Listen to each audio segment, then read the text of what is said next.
Good morning. Good morning. About a month ago, Beth Brockman and I attended a conference where the seeds of this Women of Faith Sunday were planted. When I returned home, I started talking with Pat about our ideas and specifically about who would preach. For several weeks, I continued to tell him that it was just fine if he wanted to go with his previous plan for Lent, the carbon fast. He should go right ahead. I didn't want to impose on him or throw a wrench in his plans. But as the service was coming together, we stumbled upon the text Becky read today about the extravagant love of the woman with the alabaster jar. The words really spoke to me, and perhaps the Holy Spirit was nudging me. Then I happened to come across this verse, which sealed the deal. From Acts 26, God has helped me, and so I stand here today, telling all people, small and great, what I have seen. So here we go. Those of you who know me probably know that context is huge for me in all facets of my life. I can't stand hearing a story without knowing all the details. But why are they there? And who else was there? And when did this happen? And I'm sure some of you might even find that. But thank you for not telling me. So when I read this message from Mark, I had to dig deeper. So what's going on at this time in Jesus' ministry? In the few verses before Jesus was at Bethany, we learn this. In only 2 days, the 8-day festival of Passover, the Feast of Unleavened Bread, would begin. We're talking about the Passover. 2 days before, Jesus would begin his journey to the cross. The high priests and religion scholars were looking for a way they could seize Jesus by stealth and kill him. They agreed that it should not be done during Passover week. We don't want the crowds up in arms, they said. So behind the scenes, not facing Jesus, they are plotting. Mark continues. Jesus was at Bethany, a guest of Simon the leper. While he was eating dinner, a woman came up carrying a bottle of very expensive perfume. When I first read this text, it was in the NIV version, which paints an interesting picture. While he was in Bethany, reclining at the table in the home of Simon the leper. Reclining? Jesus reclining? Wow, he was totally chilling out while dudes are out there plotting to kill him, which I think he knows. And he's reclining?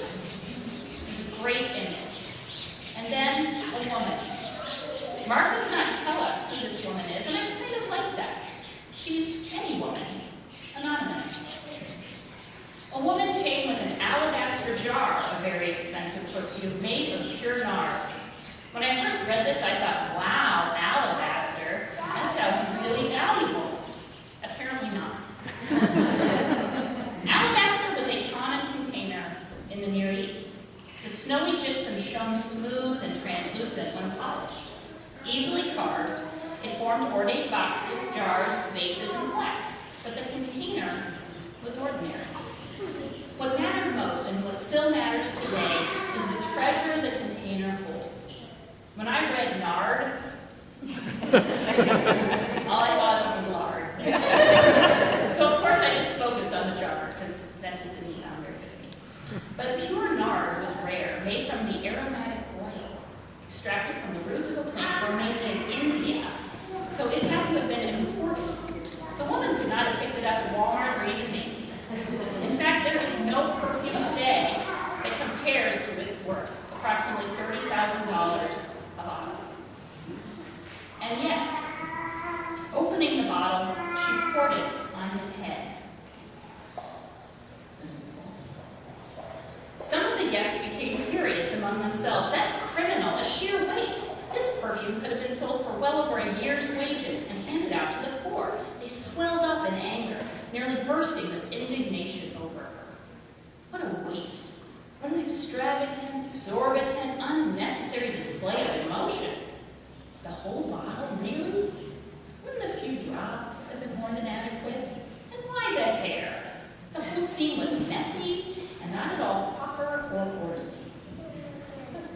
Variations of this story appear in all 4 Gospels, and it's clear the guests were the disciples. And according to the Gospel of John, it is Judas who voices his displeasure.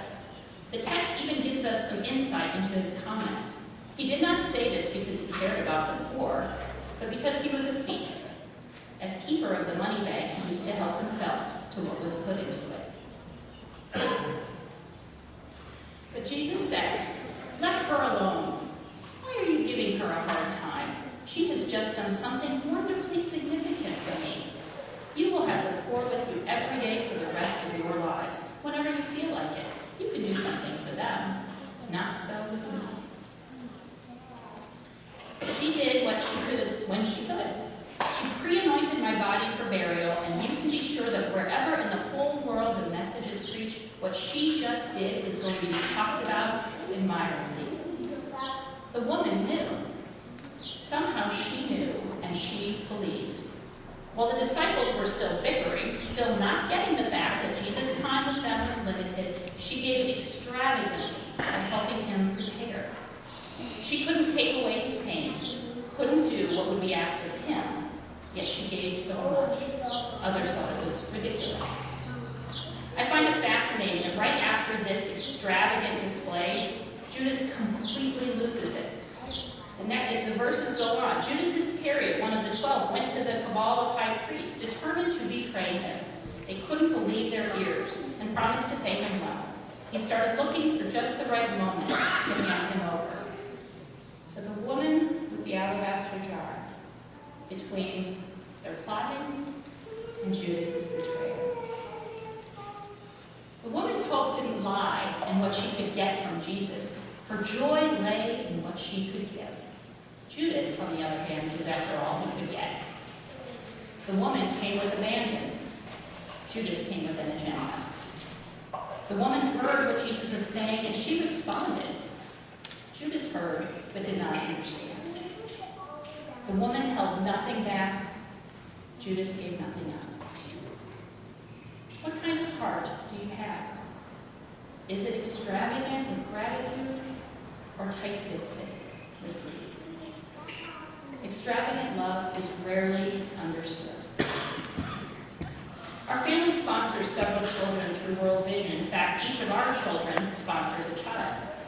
We often receive pre-made cards or activity books like this from World Vision, where we can write a personal message and send it off.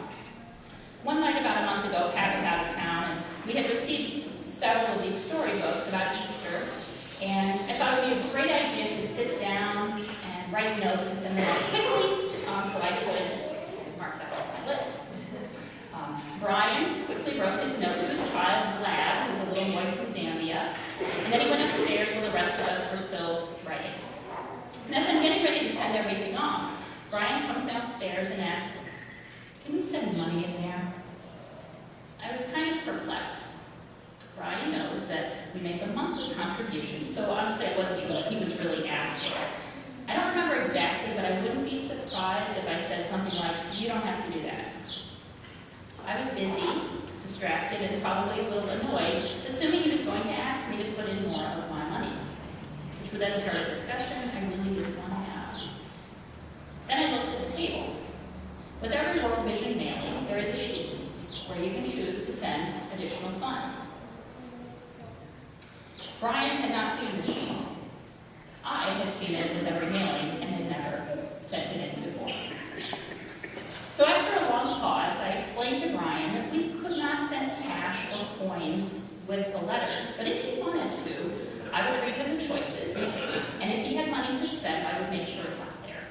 What I forgot is that before Kat left, he had given each of the kids their monthly responsibility money, like an allowance. They look forward to it all month and often have planned uses for the money well before it's received.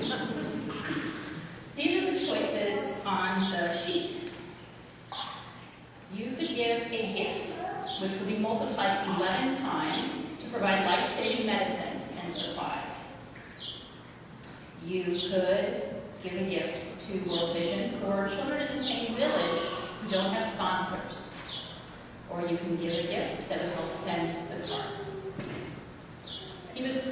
Brian was very sad by the thought that children could die from infections that were very simple to treat here in the U.S. And after reading all the choices, he replied, "Wow, this is hard." Not, "Wow, this is hard to part with my money," but, "Wow,